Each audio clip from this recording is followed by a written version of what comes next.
Welcome to the Get Real Podcast, your high-octane boost of in the trenches, tell it like it is reality therapy for personal, business, and real estate investing success. With your hosts, powerpreneurs, Angela Thomas and Ron Phillips. It's time to get real. Hey everyone, welcome to the Get Real Podcast. Thanks for joining us. This is Angela Thomas, and I'm here with Ron Phillips. Hey, Ron. Hello. Hey, so we are going to talk about a little bit of real estate news today. That's probably most applicable to everyone out there who's running a real estate business or trying to get into it, and also everyone that has little mom and pop kind of businesses too, right? Like flipping It should be interesting for everybody. Yeah. Because this is, this isn't what we're going to talk about is new-ish. But the general consensus around it, Angela, is not new. I mean, this has all been happening kind of. We've been talking about it forever. We have. I mean, I don't know that the normal person realizes exactly what's going on in the industry right now. Because I don't think it really affects them to the same degree as it would someone in the industry. But it should be interesting for everybody anyway. Yeah. So what we're talking about is a huge buyer side lawsuit and how that's going to affect everyone in the industry or even touching the industry. And like Ron said, it should be pretty interesting for everyone to hear about. So for anyone who hasn't read about this, most of you have probably seen something around or on Facebook or whatever. But for anyone who hasn't, Ron, do you want to kind of explain what it is and what happened? Sure. Yeah. And if you Google this, you'll be able to find it. It's a pretty big case. So it's huge. This is a class action lawsuit. It was filed in the United States District Court. It is not a small deal. It is against the National Association of Realtors and a whole bunch of MLSs, multiple listing services. All the MLSs and all the big real estate companies, right? The really big ones. Yeah, and it's funny because they named the largest ones, and there's only one reason for that they didn't try to name a whole bunch of other ones, and that's because the majority of the transactions happened with those larger companies. Okay, I'm not going to get in and name all of everything because it'll take forever, and we don't have time for all of that. You can actually look it up, and you can read the lawsuit. It is. It's interesting, all of it. It's long, read it at night if you need something. So just to simplify in the business, it will not help you go to sleep. If you are not in the business, it will help you go to sleep. So just depending on who you are. Yeah. The only person this can benefit is a buyer, right? Do you want to simply explain kind of what the lawsuit says? Like what are they trying to do here?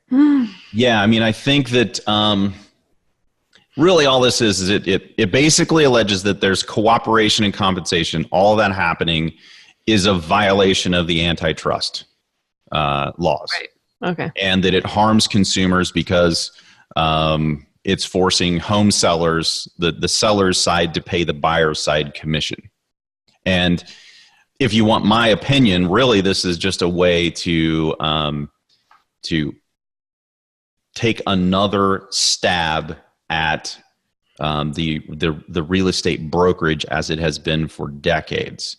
Before we go into this actual case, Angela, for years, there have been some really big players coming into this market, and they've been attacking in really small ways, not anything huge, Right.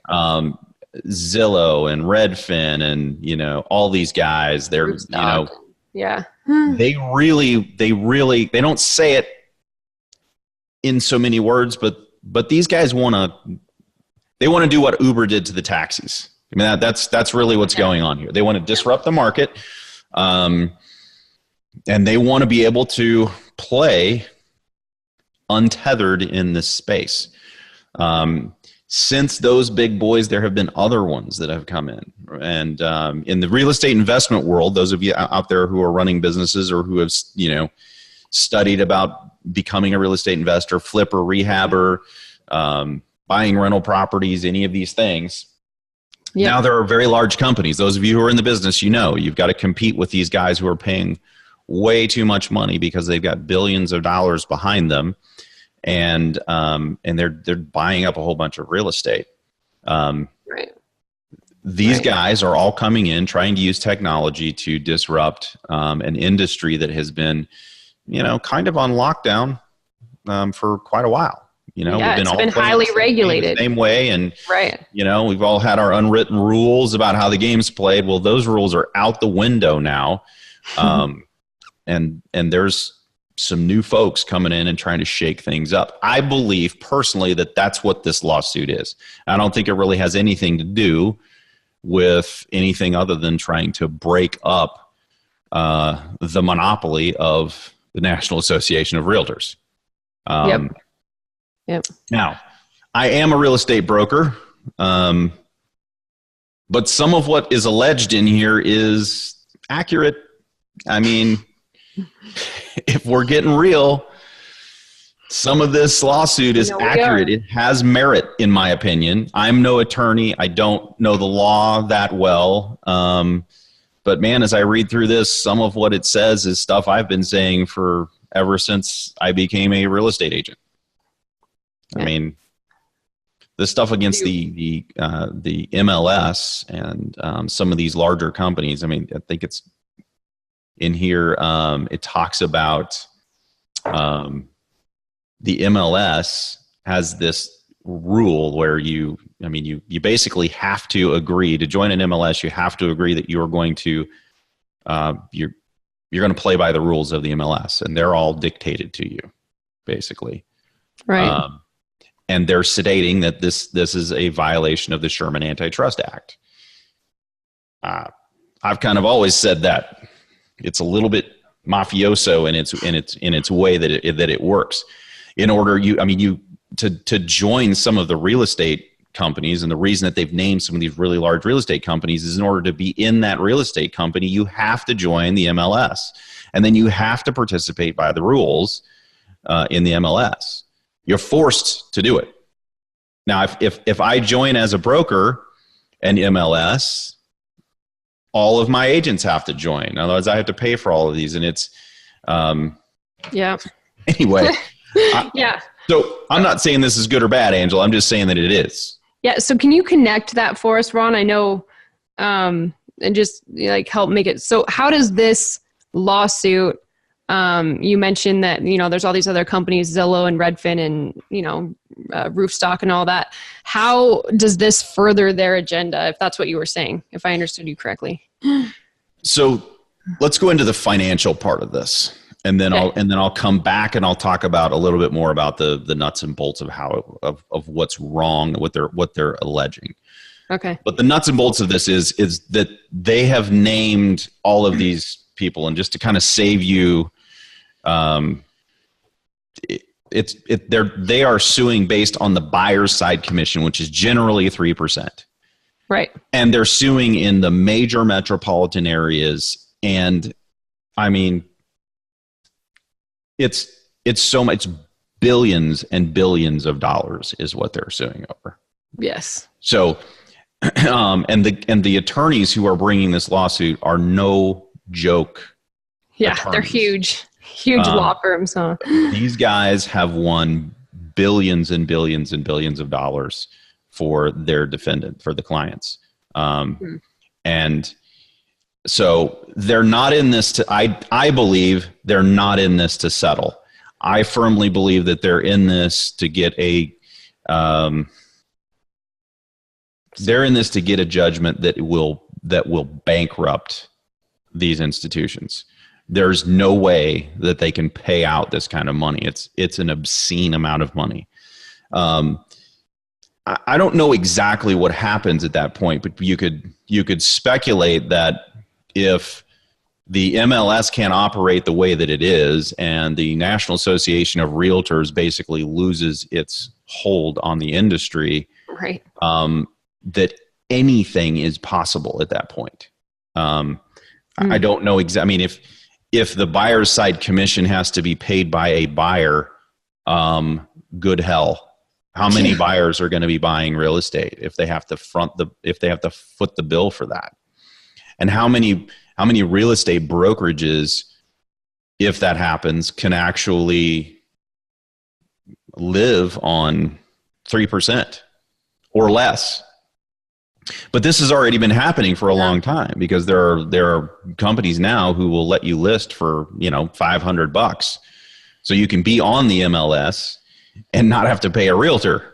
And so, I mean, okay, yeah, like that's kind of what it's been heading towards, right? Yeah, this has all been happening for years. Now we just have this first massive attack on the industry. And look, I'm not saying that they win. I'm just saying that a lot of what they assert has merit. And, maybe they don't win. But maybe nothing changes because of this. But I'm telling all of the brokers out there and the people who are in the real estate world that our world is changing somehow, and that we better get ready for it. And how do we do that? I mean, if we assume this is a threat, whether or not it wins, I mean, like you said, there's going to be more like it. It's not just going to go away, even if, they don't win anything from this specific case. But no, the big boys aren't going to go away, because they need an open door to be able to come in here, pun intended, to come in here and actually be able to play in this space, right, unabated by anybody else. And the NAR has such a hold on this particular industry that they're in the way, and so are all the brokers out there, unfortunately. So we've got to figure out, as rehabbers, as buy and hold guys, as brokers, everybody that's in this industry needs to start looking at this a little bit more intently and saying, okay, how's this going to affect? I mean, if you look at how Uber has affected the taxi market, I mean, there are still taxis. There are still taxi companies operating. They've had to change how they do things to be able to actually compete. Survive. Yeah. Where they literally had a monopoly, because you had to get the license in the city. So it was all regulated, and, taxis were horrible. And I hate to say it, but Uber came in and fixed it. Uber fixed it. Yep. And I haven't used a taxi since Uber came out. Me either. Why would you? Why would you? Because Ubers are clean. The people are nice. They speak English. They're normal people. I mean, there's so many reasons why you would choose an Uber. And it's way more convenient, which I think is, like you said, that's kind of the real estate industry. What I've seen is they're trying to make it way more convenient for buyers. And I think that's a huge part of their angle, is they're trying to bring technology in and make it even the playing field, make it so a normal everyday person can access what you had, you could only access on the MLS previously, or had to be a broker or a real estate agent, right? I think, listen, Angela, I think this will be a great for the industry ultimately, just like it is for everybody who uses Uber and Lyft and, whoever comes after them that does the same thing. Ultimately, it was good for the taxis, because they need to clean up their freaking act, man. They had a monopoly, and that's what happens when you have a monopoly. Yep. I think that the real estate world, especially the brokerage model, has to look internally and just take a look at what's going on and see if it's going to work long term. And then we all need to collectively make changes as the attacks are coming from the outside to make the changes as well. We need to keep our eyes open and try to look into the future so that we can see what's going on. Yeah. And maybe even, like you said, how can you profit from, we know this is coming. It might not be, in the next couple of years, but it's coming, right? There's no way it's not. So how do you figure out how to profit from that? How do you? Yeah. And I mean, internally, Angela, you and I know we are actually, we're right now taking the technology that we built for our company and we're expanding it to be able to serve more people, because that is where this is going. I do believe, and I know you do too, that high tech without high touch doesn't work. One of the reasons why Uber is so successful is that the technology made it easy, but then they fixed the other problem, right? There was no high touch in the taxi and there was no high tech. They had both problems. So Uber's technology fixed the one, but then hiring normal human beings with decent cars fixes the other one. Yeah, and you can even choose them based off their car or their ratings. So, I mean, they completely fixed the high touch customer service side of it too. I believe that the current companies that are coming in with their technology, that's all a good thing. But I believe that they're trying to take the high touch out. They don't realize, because they're not in the business, what the high touch part of this means. That is a place where those of us who are in the business and have the high touch side figured out can combine it with some technology, and we can really, really do well for ourselves. The ones who will be drummed out of this business are the people who have been relying on just this monopoly. Right. Which I really believe at some point is going to be dismantled. I don't know if this is going to do it, but at some point it is. And here's why. We all know it's. Go ahead. Sorry. Here, listen.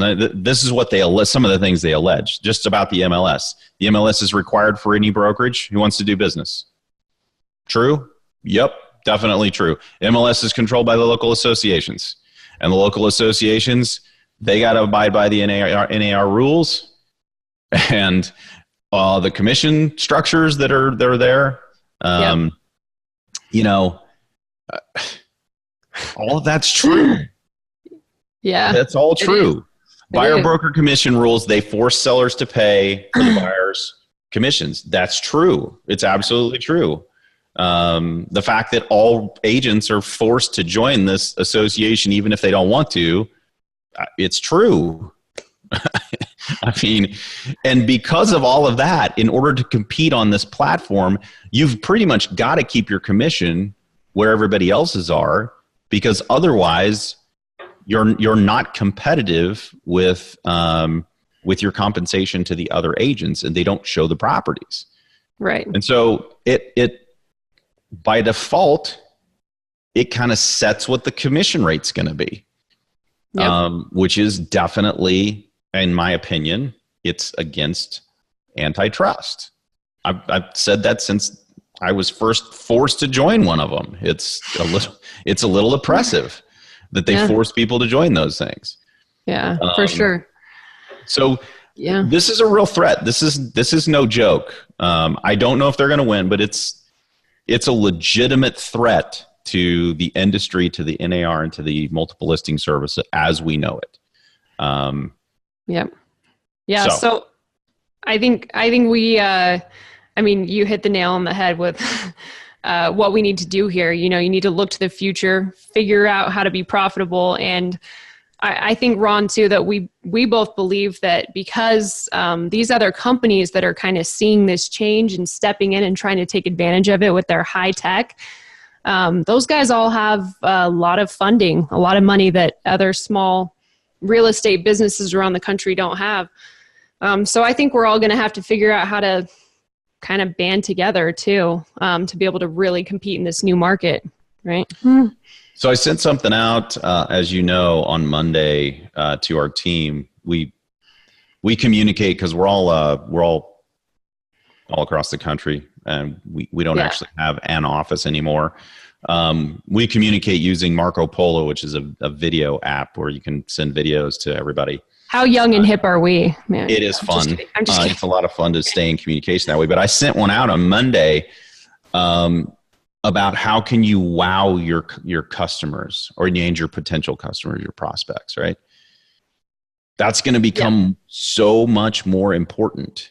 The days of just being a realtor, sticking a sign in the yard and waiting for the multiple listing service to do its job are over.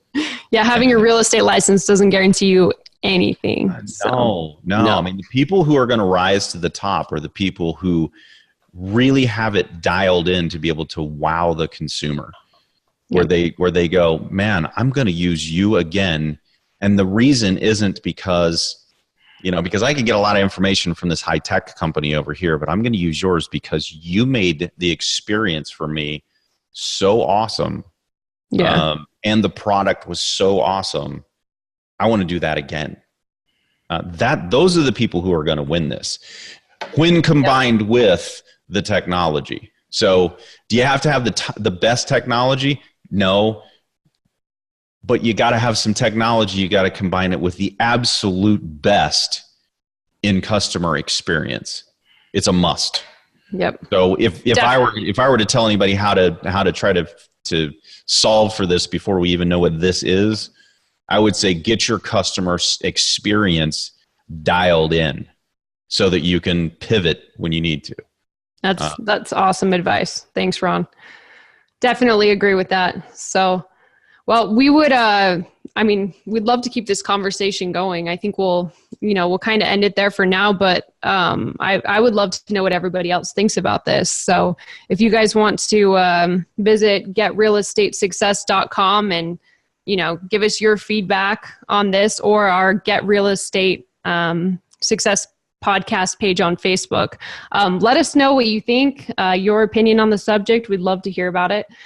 We'll see you know what? I'd love to hear if there's somebody out there who knows some high level brokers in the retail world who would potentially be affected by this.